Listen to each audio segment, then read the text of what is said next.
area and perimeter. Remember, these are two different things. Area refers to what? What is area? Andrew. That's right. It's the whole surface, right? It's the inside. It's this whole area right here. It's the whole area. If you look at this room, it's the entire floor. The whole area that the carpet would cover. Now, if I said perimeter, what's that? What is perimeter, Ariana? Outside. That's the outside. So that's like if I said, please walk the perimeter of the room. That would mean walking the outside of the room, or measuring the length of each wall, right? So let's look at the area really quickly. What is the area for figure A, the first one, Allie? 6. That's right, 6 square centimeters. Now you'll notice, again, and this is good review for you guys because I haven't told you yet, but you're going to be taking a math assessment next week. And it's going to be covering everything that we've done for the past few units, which means that you'll probably be doing some area and perimeter. So, this is good practice for you guys. Remember, area is always square units. Perimeter is not, please stop. Perimeter is not square units, right? They're just regular units. Nick, square centimeters in this case, that's correct. When I say units, I mean any type of unit, right? Because it could be square centimeters, could be square feet, could be square kilometers, right? Tama.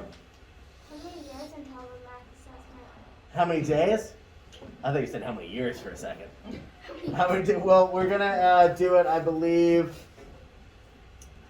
next. It's going to be March 16th. It's actually going to be a week from today. A week from today. We're going to do plenty of review between now and then, okay? We'll make sure that you guys are ready for it. Okay. And like any time we do this, like last time we took a math assessment, you have the opportunity to retake it to get a better score, okay? A lot of you guys took advantage of that and got much better scores. Some of you did not, and you hurt yourselves. So, keep that in mind. Now, moving forward. Let's look at the perimeter of A. What is the perimeter for figure A? Perimeter, Brewer. Make sure you're writing them down, too. Let's see if she's right. 1, 2, 3, 4, 5, 6, 7, 8, 9, 10. She's correct. 10 centimeters. Okay, what about the area for B? Schmidt. 11. Area for B? 1, 2, 3, 4, 5, 6, 7. No, never mind. It was 7. 7 square centimeters. I was doing the perimeter. Well, let's look at the perimeter. 1, 2, 3, 4, 5, 6, 7, 8, 9, 10, 11, 12. Everybody get 12 for that one? All right. If you don't, make sure you go back and recount. Okay, what about C? What is the area for C? Area for C, Andrew. 8. 1, 2, 3, 4, 5, 6, 7, 8. Now these you can just count them because they're squares, right? But what is the perimeter, Briggs? 14. Let's count them. 1, 2, 3, 4, 5, 6, 7, 8, 9, 10, 11, 12, 13, 14. Everybody get those? Same ones? Thumbs up? Good. Good. I'm glad to see that. Allie, I noticed something. what'd you notice? That on the areas, Uh-huh. 6, 7, 8. They went up 1 each time. That's right. Yeah, then on the perimeter, 10, 12, 14. That's right. So they went up. What are these? What are we doing here? Centimeters. By, because you said it went 10, 12, 14. 2. Twos. Exactly. I went by 1s over here and 2s over here. She noticed patterns. That's really important too. You might even be asked pattern questions on the assignment. Okay, now let's quickly go through our last little bunch here. The lunchroom has 642 spoons. Make sure you underline that. Circle it. Underline it. Highlight it. Important information. 432 spoons are little, and the rest, those are keywords, the rest are big? How many spoons are big? Ian, what is our operation?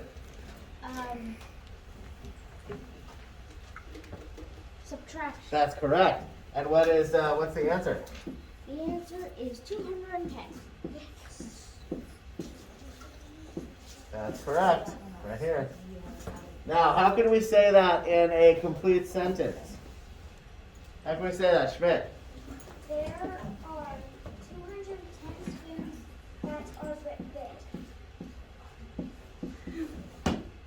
That's absolutely right. You could say it that way, or you could say there are 210 big spoons. That's absolutely correct. Zoe. That's what I said. Good. I'm glad to hear that. Okay, so here we're matching. So we've got this one, 3 groups of 8, right? And it's all multiplication. So we talk about groups and multiplication and division, right? Where do I match the 8 fours?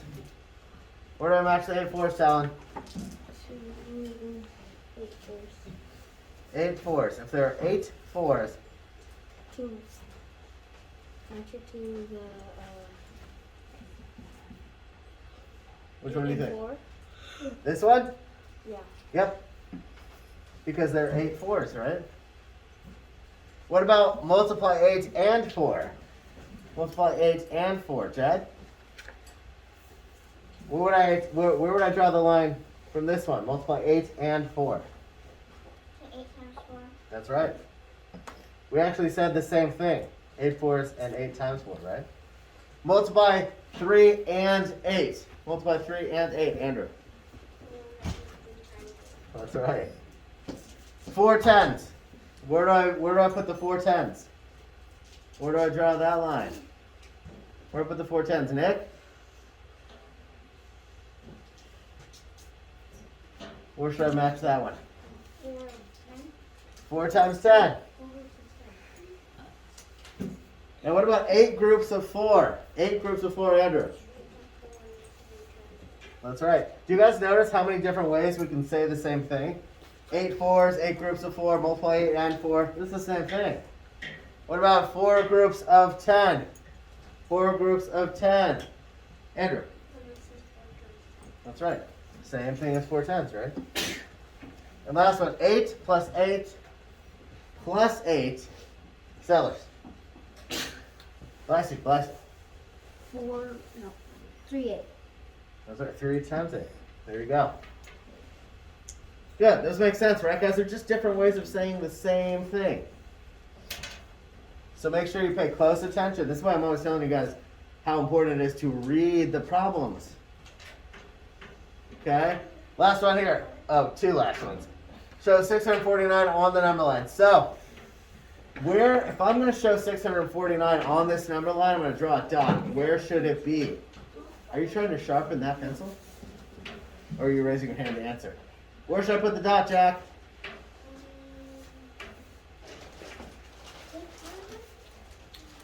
Well, first I'm going to show this number on the line. 649. First step. Do the one next to the 600 in the middle. Like right about here. So it's almost at 650. It's one right before, right? So yes, that's right. Between 600 and 700. Now it says underline the 200s that the number is between. So it's between 600 and 700. Now, Jack, which one is the closest 100? 600. That's right. The closest 100 is 600, so circle that one. Now, 649 rounds to, now listen, they didn't tell us if we're doing tens or hundreds here, but I'm going to go with tens because there's one number that it rounds to very easily. What would it be? Madeline? 650. 650. That's right. Now, of course, if you had done the rounding down to the nearest 100, I'd be okay with that too. But the closest is 650, so 10 is what I would use. Heston. Can I do the bottom one? Yeah, Heston. What's this one right here? 8. 5 times 8 is 40. That is correct. That's correct. Okay, guys. Good work. Any questions on the morning work? Okay, so we are going to go ahead and move on. Okay.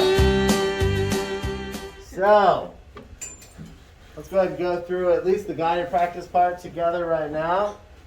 And then we will move on from there. So, please stop making those sounds. Okay. Now, you guys are going to need to use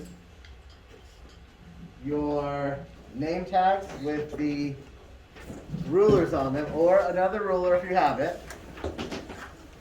And Okay, so do you want a different one? first one says,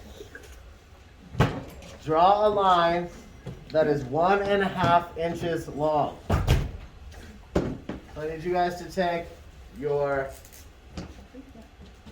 rulers. Remember, you're going to start at the end. Okay? For you guys, on your name tags, you have inches at the top, and it's abbreviated I. And it's abbreviated IN. At the bottom of yours, you have one that's abbreviated CM. So you've got inches at the top and centimeters at the bottom. Centimeters are smaller. Do not use the bottom ones. Use the top ones. They should look like this. And when it says 1.5, it means you're going 1.5. Right between, right? So your whole line should be this. 1.5. Half of an inch. Now some of you have rulers that look somewhat like this. Flexible ones are a little harder to use, but it's the same thing. Now oftentimes on a regular ruler, and this is what's different from your name tags, is that the inches will be on one side, the centimeters will be on the other. You have to turn it over. Okay? Ortega's, I think, just has inches on it. But you're looking for the bigger ones, the ones that have more space between them. Okay? Those are the right ones. So everybody should have 1.5 inches drawn on their page. Now, if a line measures 3.25 inches, and you need to measure to the nearest half inch, what length would you record and why? What length would you record and why? So, if a line measures 3.25 inches and you need to measure to the nearest half inch, what length would you record and why? Does anybody have an idea? Anyone? Let's pull up a big ruler really quickly here. When you are measuring anything with a ruler, okay? Everybody, focus. When you're measuring anything with a ruler, whoa, let me fall on these things. Careful. If you are measuring anything with a ruler, even if you're using centimeters, in this case we're using inches, you're starting right at the end, okay? Right at the end. In this case, there's a 0 on this one. You just don't have zeros, most of them. Your name tags don't. So you're starting right at the end, okay? And then you're going in this direction. Now, in the case of our, please stop. If I ask you one more time, it's a red point, okay? The disruptions are too much. If you're not eating or drinking, you also need to have your masks on. Sorry, guys. Those are the rules. Okay, so, in this case, they asked, if you measured something and it was 3.25 inches, that would mean you go 1, 2, 3, here's the 3 inches. This one actually says 1/4 right here. So it means that whatever you just measured is that long. Now it said to the nearest half inch. If it was 3/4 inches, but you were going to estimate, what would the nearest half inch be? Take a look at it. I need everybody looking up here, or looking at your own ruler. What would the nearest half inch be? Look at your rulers, guys. Pick them up. Look at those name tags. Look at the inches. Now, take a look at it. Look for 3 1/4. Look for 3 1/4. What's it next to? Ian. I need you to focus as well. What's it next to, guys? 3 1/4. Ariana. Say it again. It's definitely close to the 3. But it says the closest half inch. Now, if the question was the closest whole inch, Go ahead, Tyler. then your answer would absolutely be 3. But the answer, the question is closest half inch. Wilkins. The closest, it's close to,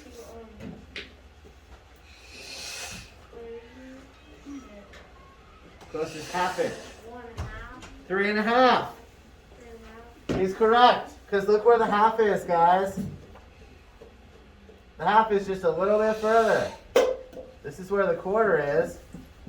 This is where the half is. So the closest half inch is going to be 3 1/2.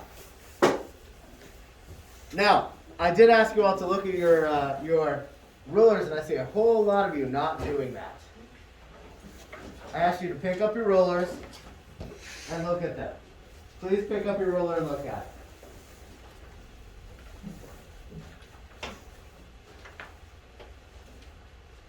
Ian, are you looking at your ruler? Look where the 3 1/4 is. Find that on the inch side.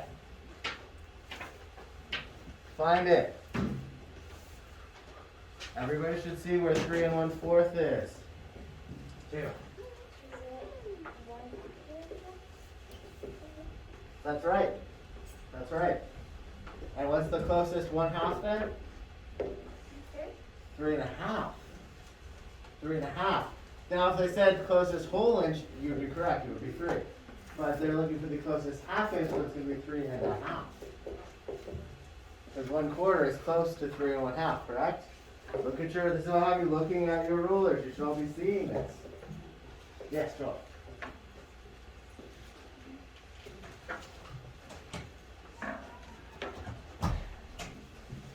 Joel, do you have a question?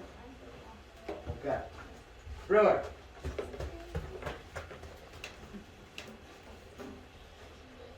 That's 3 1/2 right in the middle. And the next one next to it is 3 1/4. That's correct. Remember, you're looking at how your ruler is divided. Some of you have different rulers. This needs to not be in the middle of the room. So on yours, for instance, Savvas, she doesn't have as many little lines. Hers, the inches are divided into, let's say you want 1, 2, 3, 4. 4. And she doesn't have any tiny lines in between. They're just divided into 4. Now remember I talked about this. Most rulers, that's how it's going to look. They're going to be divided into 4. But if you look at them closer, some of them have more little lines, right? But you see, 1, 2, 3, 4. And that's why we have the 1/4 inch, right? Now the half inch, and you know that the denominator is different there, it's 1/2, is because you can also look at inches as being divided in 2. So you can look at it both ways. You can look at the 4, right? 1, 2, 3, 4 on their lines. Dividing them all, each inch into 4, right?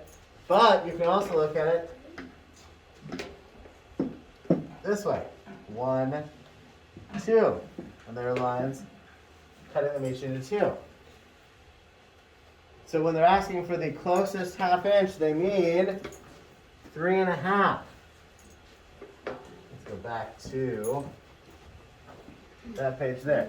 So if the line measure is 3 1/4 inches and you need to measure to the nearest half inch, remember half is right in the middle, guys. Right in the middle. Nearest half inch, what length would you record and why? I need a pin for this, huh? And we came up with the answer. We would record 3 1/2 because 3 1/2 is the closest half inch to 3 1/4. 3 1/4 inches, right? Okay, now, you guys are gonna have to do this one on your own, but I want to see you list the measurements. Now, again, you're listing the measurements here. You're measuring the length of each one of your fingers. Then you're gonna list the measurements to the nearest half inch, okay? So if you measure your fingers, and again, I want to see inches here, not centimeters.